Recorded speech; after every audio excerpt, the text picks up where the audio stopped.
Hi guys, kumusta kayo? Sana okay kayo. In today's video, we went to a road trip. Yes, road trip. To see my doctor for CT scan result and immunotherapy. At nang malaman natin kung ano na. Maaga ang appointment kaya parang medyo lashing pa kami ni Ai. Grabe yung antok namin guys. Pero laban pa rin. So ito yung mga protocol, registration, vital signs, then labs. And during this time, kinakabahan na ako. Sobra na yung kaba ko as in. Finally, our turn to see the doctor. Mura ko gihatulan ko ba kayo ko. Alam mo yung kaba na kinakabahan ka kasi kinakabahan ka? Parang tanga.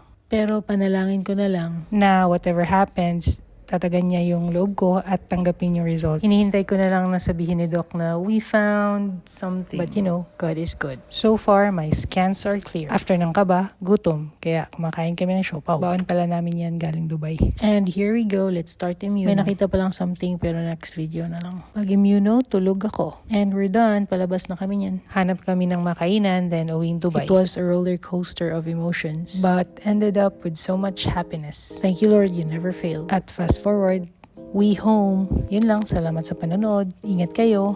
Bye-bye.